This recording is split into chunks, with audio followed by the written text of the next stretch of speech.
Becoming a barber. Here we go. Here we go. You want to become a barber? Everybody's learning how. Here's how you do it. Maybe with all this time on your hands, you've been thinking, I'm going to cut my own hair. I'm going to cut my friend's hair. Maybe you did it and it went really well. Maybe now you're thinking, I should be a barber. How do I do that? 4 steps, I think, you need to become a barber. Number 1, start cutting your friend's hair or your own hair. Fuck those peeps up. Yeah, you're going to do some bad haircuts to start off with. That's fine.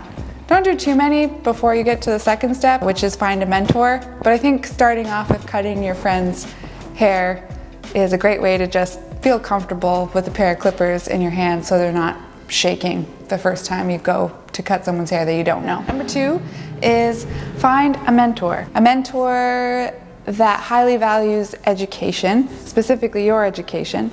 Now, this person is going to be easier to find if you already value your own education, which since you're here, you probably do. So keep doing this. YouTube tutorial the shit out of barbering. There's so much stuff to watch. Speaking of finding your mentor, where do you do that? Probably a barbershop. Something you might not have thought of is doing an apprenticeship at a salon.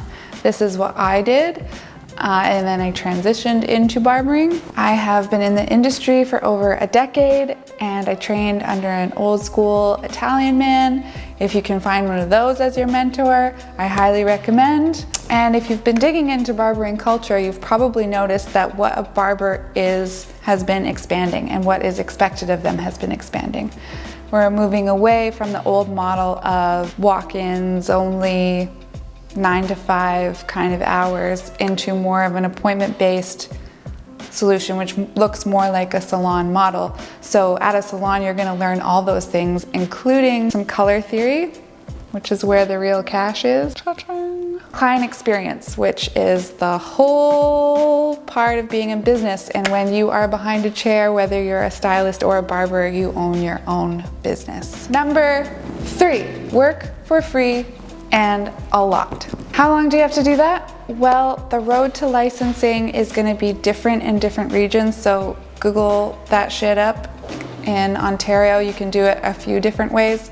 I highly recommend the apprenticeship way, as I've been talking about. You don't have to pay out of pocket to a school thousands of dollars, go every day. You are in school part-time and you get paid to work and to learn while you're at your apprenticeship. Typically, it takes people anywhere from 2 to 5 years to get behind their own chair. Your mentor being heavily involved in your cuts at first, and then that lessens as time goes on. You're more and more on your own. You can drastically reduce this time though by putting a shit ton of work in. I was behind my own chair after a year.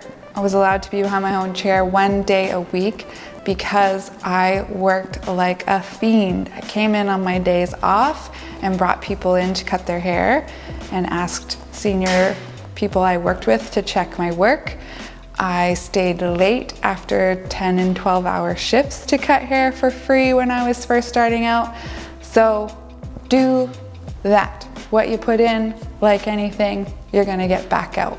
Okay, number 4, build a community and give back. Building a community is part of your education. You're gonna meet a lot of people along this journey that you'll have learned from.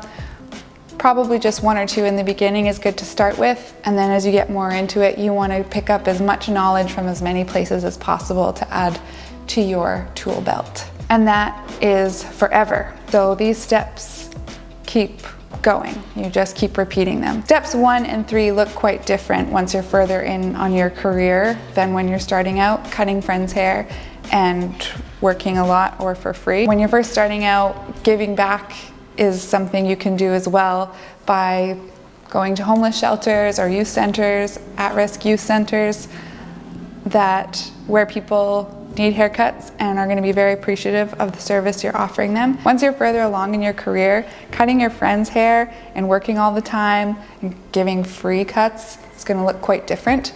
But It's something you always want to do. It keeps you humble, number one, and reminds you that the haircut is a great equalizer. We've all decided to participate in this thing of we all cut our hair, and everyone is the same when they sit in the chair. You need to cut a fuck ton of hair, so find them wherever you can, so you can keep doing that as you go on in your career. And never ever stop learning from all different sorts of people.